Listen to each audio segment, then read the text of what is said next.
আসসালামু আলাইকুম ভিউয়ার্স, আজ আমি আপনাদের জন্য নিয়ে এসেছি মেজারমেন্ট কাপ। মেজারমেন্ট কাপ বিভিন্ন ধরনের হয়ে থাকে এবং রান্না করার সময় যদি আপনারা অবশ্যই মনে করে মেজারমেন্ট কাপ অনুযায়ী যারা নতুন বিয়ে করেছেন বা নতুন রান্না শিখছেন তারা অবশ্যই মেজারমেন্ট কাপ ব্যবহার করবেন, তাহলে রান্নাটা পারফেক্ট হবে এবং খুব সুন্দরভাবে পরিমাপটা ঠিক হবে। আমি প্রথমে দেখাচ্ছি কিছু প্লাস্টিকের মেজারমেন্ট কাপ। এটা হচ্ছে আপনার 1 কাপ, এটা হলো হাফ কাপ, এটা হলো যে 1/4 কাপ, 1/3 কাপ। তারপরে আছে আপনার এখানে 1 টেবিল চামচ, হাফ টেবিল চামচ, 1 চা চামচ, আর এটা হচ্ছে পিঞ্চ। আমরা যখন বলি যে 1 পিঞ্চ তখন। আচ্ছা, আপনি এই ধরনের স্টিলেরটাও নিতে পারেন। এটাও 1 cup, half cup, 1/3 cup, 1/4 cup. তারপরে এখানে আছে, এখানে সব লেখা আছে, এটা দেখে দেখে দিবেন। এখানে আছে 1 টেবিল স্পুন, 1 চা চামচ, হাফ চা চামচ,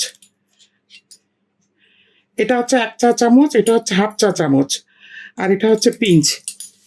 আচ্ছা, এই ধরনের নিতে পারেন, আবার এই ধরনেরও নিতে পারেন। এগুলো অনেক টেকসই, অনেক দিন লাস্টিং করবে। আচ্ছা, তারপরে আমি আপনাকে দেখাচ্ছি এই ধরনের মেজারমেন্ট কাপ। এগুলো হচ্ছে পাইরেক্সের, খুব পোলাও চাল যখন ভাত পোলাও রান্না করবেন তখন পানি মেপে দিতে অনেক সুবিধা হয়। ছোট আছে, বড় আছে, এর চেয়েও বড় সাইজ পাওয়া যায়। এখানে আছে 2টো তরমুজ কাটার। আপনারা তরমুজটা এইভাবে এরকম করে এরকম ঘুরিয়ে আনবেন, তাহলে একটা বল আকারে হবে। ওই ধরনের বলটা তরমুজ ডেকোরেশনে অনেক কাজে লাগে। আচ্ছা, এরপরে আমি আসছি একটি ব্লু টর্চ, সরি। এটা আগে এইভাবে খুলে নেবেন খুব সাবধানে। এই যে এটা দিয়ে লক করা থাকে, এটা দিয়ে লক করা থাকে। তারপরে এই যে আমি খুলে দিলাম। এই যে খুব সাবধানে ইউজ করবেন। আবার এটাতে লক, আবার এটাতে অন, এটা দিয়ে অফ। এটা হচ্ছে আপনি যদি পুডিং বানান বা কোনো ডেজার্ট আইটেম বানান তাহলে উপরে ক্যারামেলাইজ করতে পারবেন, খুব সুন্দর লাগে এটা দেখতে। তারপরে এইভাবে লক, অবশ্যই এটা লক করে রাখবেন। আর সবশেষে আমি দেখাচ্ছি একটা